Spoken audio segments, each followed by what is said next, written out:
بسم اللہ الرحمن الرحیم۔ السلام علیکم۔ 7th کلاس میں ہوں، آپ کی ٹیچر سمیہ اسحاق۔ جی بچوں، آج ہمارا تھرڈ ٹرم کا سبق نمبر 4 ہے، جو کہ سلطان صلاح الدین ایوبی۔ اس میں ہم سلطان صلاح الدین ایوبی کے تعارف کے بارے میں پڑھیں گے اس سبق میں، اور ان کے کارناموں کے بارے میں پڑھیں گے۔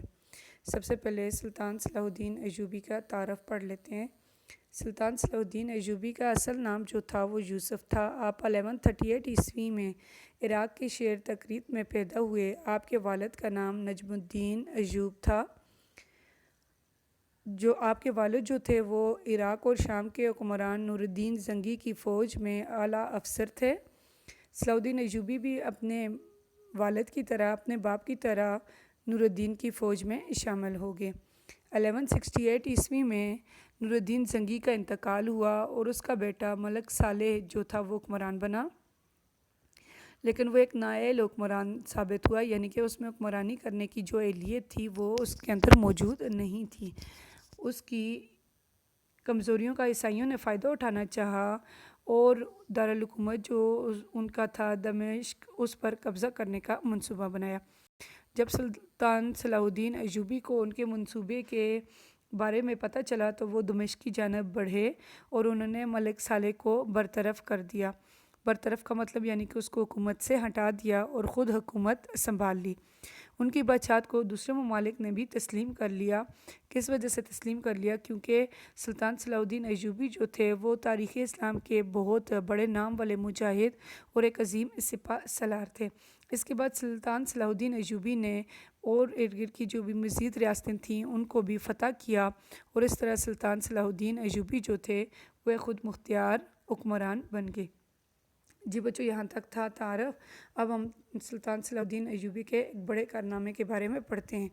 سب سے بڑا کارنامہ سلطان صلاح الدین ایوبی کا بیت المقدس کی فتح تھی۔ بیت المقدس کیا ہے؟ بیت المقدس فلسطین میں ہے۔ یہ مسلمانوں کا قبلہ اول ہے۔ مسجد اقصی جو مسلمانوں کے قبلہ اول والی مسجد تھی یہاں پر موجود ہے۔ یہی پہلی صلیبی جنگ کے بعد عیسائیوں نے بیت المقدس پر قبضہ کر لیا تھا۔ صلیبی جنگیں کون سی ہوتی تھیں؟ جس میں یورپ کے عیسائی جو تھے وہ کئی سو سالوں سے مسلمانوں کے خلاف جنگیں لڑتے آ رہے تھے۔ ان جنگوں کو، جو عیسائی تھے جو جنگیں لڑتے آ رہے تھے، ان جنگوں کو صلیبی جنگیں کہا جاتا ہے۔ اب صلاح الدین ایوبی جو تھے وہ بیت المقدس کو آزاد کرانا چاہتے تھے۔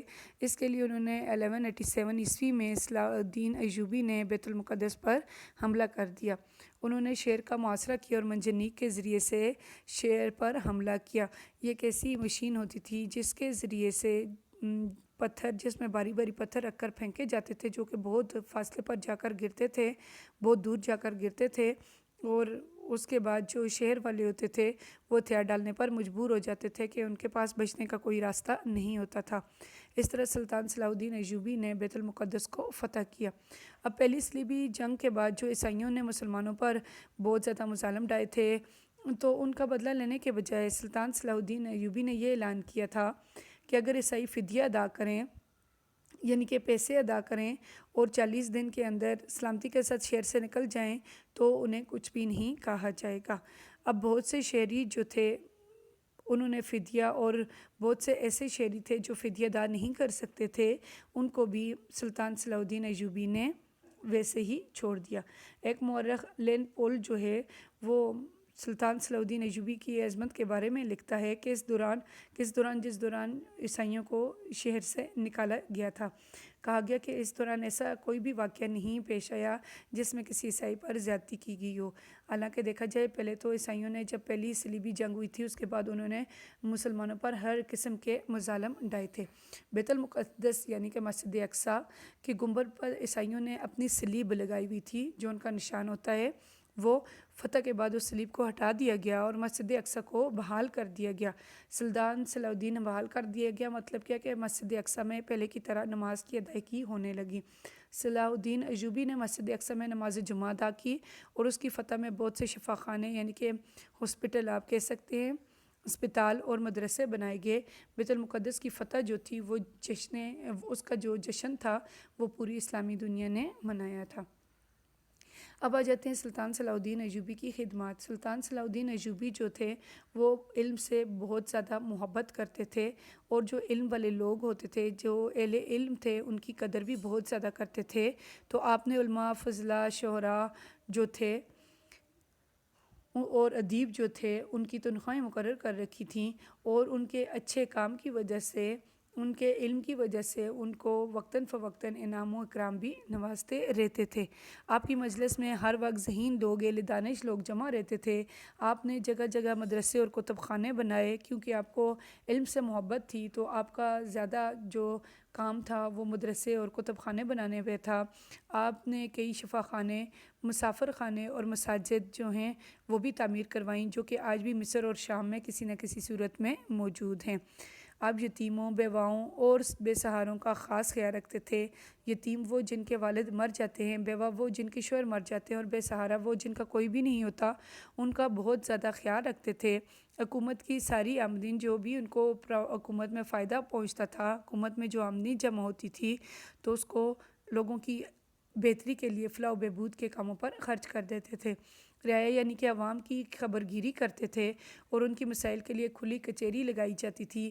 آپ کہہ سکتے ہیں ایک کھلی سی عدالت لگانا، جہاں پر لوگوں کے ہر قسم کے مسائل کو حل کیا جاتا تھا۔ اب پڑھ لیتے ہیں تھوڑا سا سلطان صلاح الدین ایوبی کے سیرت و کردار کے بارے میں۔ آپ اعلیٰ اخلاق و کردار کے مالک، نہایت متقی یعنی کہ پرہیزگار انسان تھے۔ باقی ساری کوالٹیز کے ساتھ ساتھ یعنی کہ آپ جو تھے دین اسلام پر عمل کرنے والے، نبی پاک صلی اللہ علیہ وآلہ وسلم کے احکامات کے مطابق زندگی گزارنے والے تھے۔ عدل و انصاف، رحم دلی، فیاضی یعنی کہ سخاوت بہت زیادہ تھی آپ میں۔ صبر اور علم دوستی میں آپ بے مثال تھے۔ آپ احسان کرنے والے، عفو درگزر یعنی کہ معاف کرنے والے، اور حلیم و بردبار یعنی کہ برداشت والے تھے۔ آپ لالچ اور طمع سے دور رہتے تھے۔ کسی قسم کا لالچ آپ کی ذات کے اندر نہیں پایا جاتا تھا۔ ہمت، شجاعت، بہادری اور استقلال، ثابت قدمی کا آپ جو تھے پیکر تھے۔ آپ ایک لائق سپہ سالار ہونے کے ساتھ ساتھ دور اندیش سیاستدان بھی تھے۔ آپ نے حکمران ہونے کے باوجود نہایت سادہ زندگی بسر کی۔ دور اندیش سیاستدان یعنی کہ جو بہت دور کے بارے میں پہلے سے ہی آنے والے حالات کے بارے میں سمجھ جاتا ہو، وہ دور اندیش ہوتا ہے۔ اب آپ کی وفات کب ہوئی تھی؟ 1193 عیسوی میں صلاح الدین ایوبی جو جب دمشق آئے تو انہوں نے اپنی آخری زندگی کے جو ایام تھے اپنے اہل و عیال یعنی کہ اپنی فیملی کے ساتھ آپ نے امن و امان کے ساتھ بسر کیے۔ 1193 عیسوی میں ہی آپ 55 برس کی عمر میں دار فانی سے کوچ کر گئے، یعنی کہ وفات پا گئے، اس دنیا سے کوچ کر گئے۔ انہیں دمشق کی بنو امیہ مسجد کے پہلو میں دفن کیا گیا۔ سلطان صلاح الدین ایوبی نے بکھرے ہوئے مسلمانوں کو ایک جھنڈے تلے جمع کیا، اور مسلمانوں کی عظمت رفتہ کو، ان کی عزت کو، ان کا جو وقار تھا پہلے والا، اس کو بحال کیا۔ صلاح الدین ایوبی کا نام آج بھی اسلامی دنیا میں احترام کے ساتھ لیا جاتا ہے۔ کیونکہ یہ ایک نامور مجاہد، ایک نڈر سپاہی، ہمت اور شجاعت کا پیکر تھے۔ آپ کی ذات نوجوانوں کے لیے بہادری اور شجاعت کا نشان ہے، یعنی کہ آپ کی ذات کے اندر ایسی کوالٹیز موجود تھیں، ایسی بہادری، ایسی شجاعت موجود تھی، جو کہ آج کے نوجوانوں کے لیے بھی ایک بہادری کا نشان ہے، آج کے نوجوانوں کے لیے بھی ایک بہترین، ہم کہہ سکتے ہیں کہ ان کی زندگی جو ہے ان کے لیے بہترین سبق آموز زندگی تھی، جس سے آج کا نوجوان سیکھ کر انہی کی طرح بہادر اور لائق سپہ سالار بن سکتا ہے۔ جی بچوں، اگر آپ کو کوئی بھی کویشچن کرنا ہو تو آپ کلاس کے دوران کر لیں۔ Thank you.